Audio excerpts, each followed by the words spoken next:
Now, here is America's Eager Astronaut, Randall Schuler. Greetings, fellow space nerds, and welcome to this Pathfinder proof of concept episode of the new WSN SpaceNewscast Live. Since we're new to live streaming, this first broadcast is more experimental than operational, and much shorter and less comprehensive than full broadcasts. In the process of learning the ins and outs of our complicated hardware and software, expect mistakes and awkward computer commands. If you're a fan of blooper reels, we might have a lot of footage for your viewing pleasure in our early episodes. But seriously, your patience will be much appreciated as I become comfortable with this exciting new format. We hope you'll enjoy the content presented here on a regular basis, and once our skills improve, we'll be looking forward to answering your comments and questions, because this show is for you, the world's space nerd. We'll cover the serious issues, but also lighten things up with jokes and irreverent material.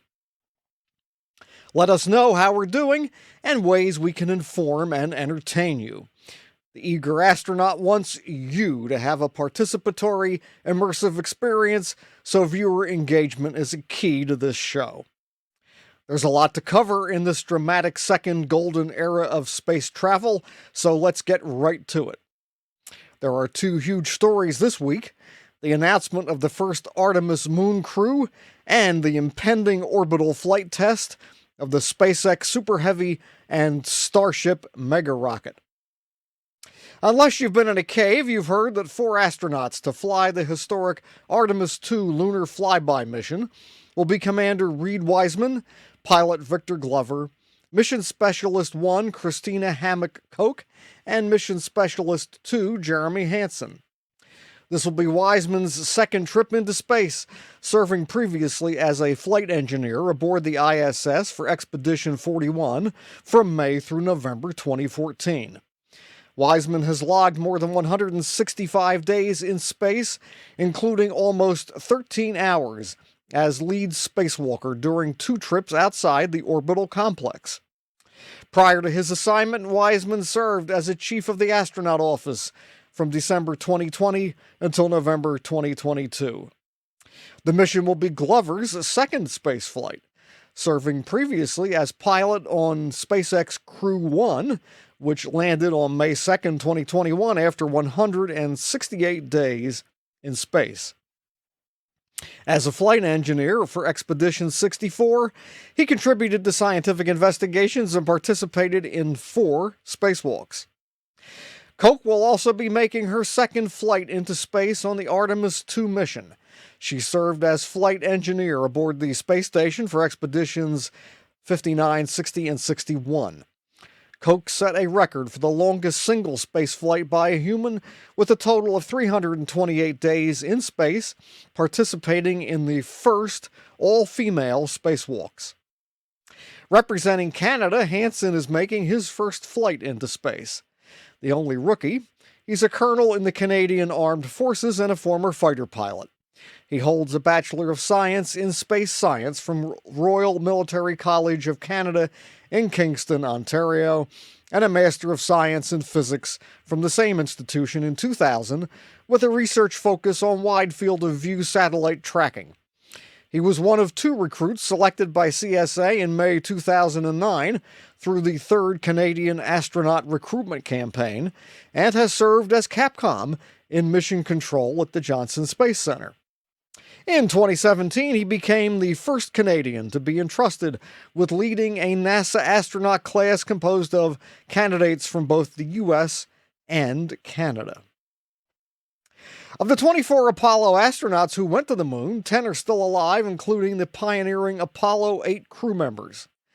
The Artemis II crew will be retracing the steps of Borman, Lovell, and Anders, although unlike the 1968 voyage, they will loop around the moon without entering orbit. Here now is an excerpt from Monday's Hollywood Quality announcement ceremony. The Artemis II crew represents thousands of people working tirelessly to bring us to the stars. This is their crew. This is our crew. This is humanity's crew. May I introduce them to you all?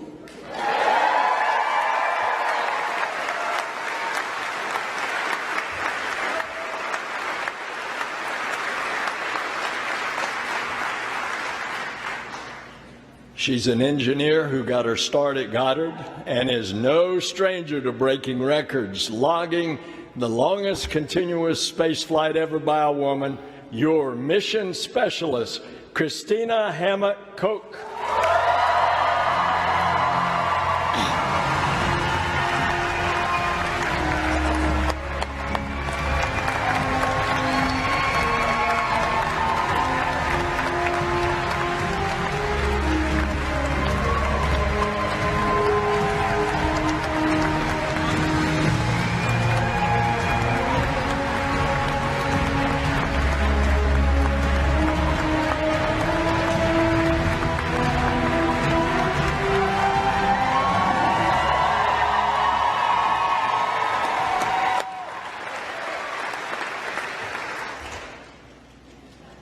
He's a Master of Science in Physics, an F-18 pilot, and a Canadian astronaut. Your mission specialist, Jeremy Hansen.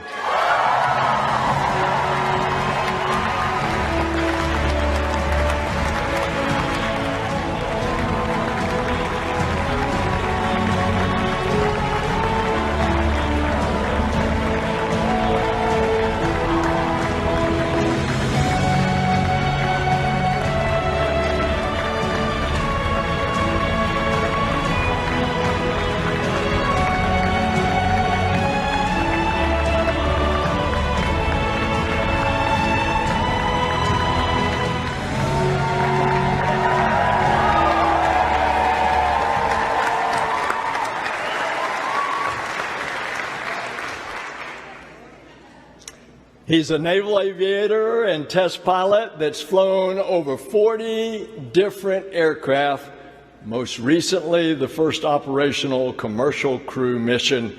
Your Artemis II pilot, Victor Glover.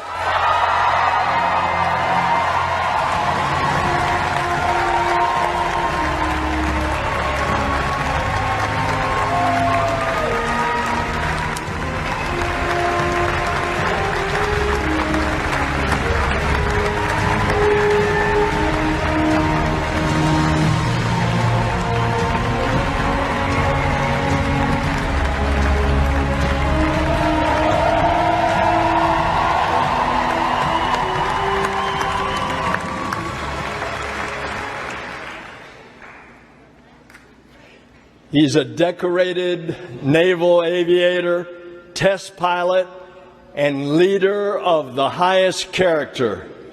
Your Artemis II commander, Reed Wiseman.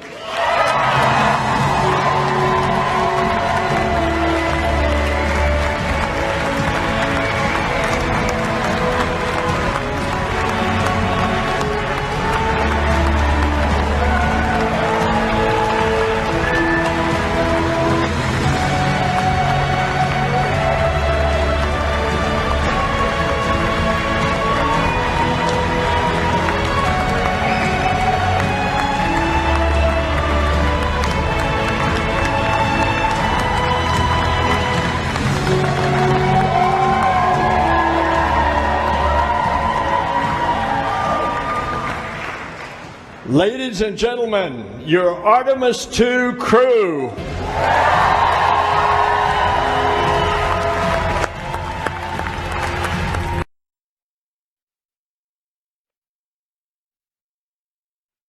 Reed Wiseman's wave to the assembled crowd at Ellington Field reminded me of something. The pose of the male figure on the famous Pioneer spacecraft plaque from 1972.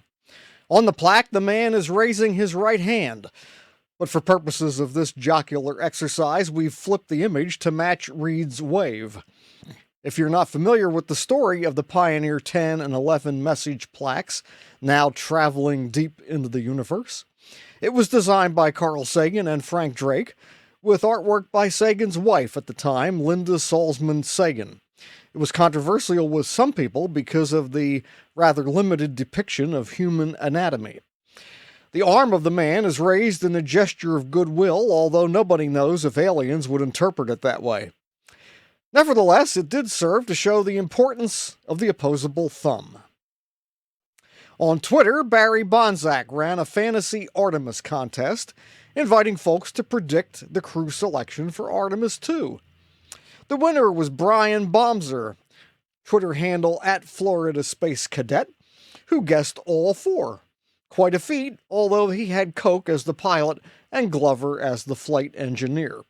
Scott Manley, somebody on YouTube I think, got Wiseman and Glover correct, plus Hansen. Nolan got Wiseman, Koch, and Hansen. If you were wondering, I was either too late to make a guess or too chicken. Take your pick. Excitement is building that the long-awaited launch of SpaceX's Super Heavy and Starship mega rocket on its orbital flight test is coming soon. A notice on an FAA site gave a target date of Monday the 10th, and subsequent reports by Eric Berger and others yesterday confirmed that possibility. Elon Musk even liked several of the tweets reporting the Monday target. However, and there's always a but, isn't there? The FAA issued a statement that the tentative listing of dates on the agency's Operations Plan Advisory website, quote, should not be interpreted as an indicator that a determination to issue a license has been made or is forthcoming. This morning, Ship 24 was raised by the chopstick arms for mating, but the first attempt was briefly aborted for unknown reasons. The SpaceX Ops team has been having some trouble today aligning the Starship to Super Heavy. Just in the last few hours, the stacking was completed. So now it's ready for either another tanking test or the final preparations for launch. Eric Berger tweeted this morning that two sources indicate the April 10th date is out, and non-flight closures have been issued for next Monday and Tuesday. Christian Davenport of the Washington Post tweeted at 2:27 p.m. that, quote, it now looks like Elon's prediction of weeks away may be more accurate than next week, but these things are always fluid, unquote. We await further clarification as the big day approaches.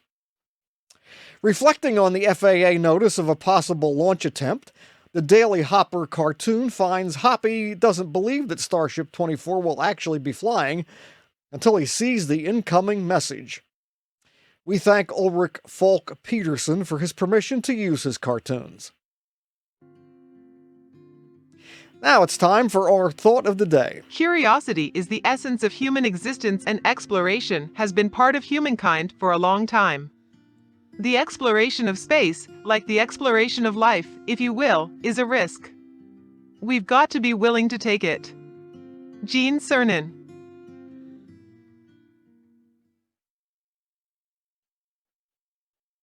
With Canada's participation in the Artemis 2 mission making headlines, some sadder news came from our partners to the north earlier this month about an astronaut who never had a chance to fly.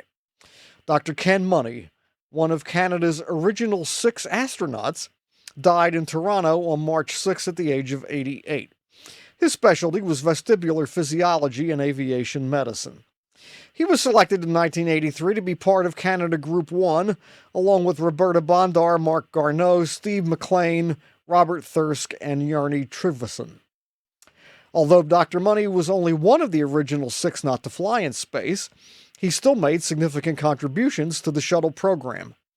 He launched Canada's initial medical experiments when Mark Garneau flew on shuttle mission STS-41G, a Challenger flight, in October 1984.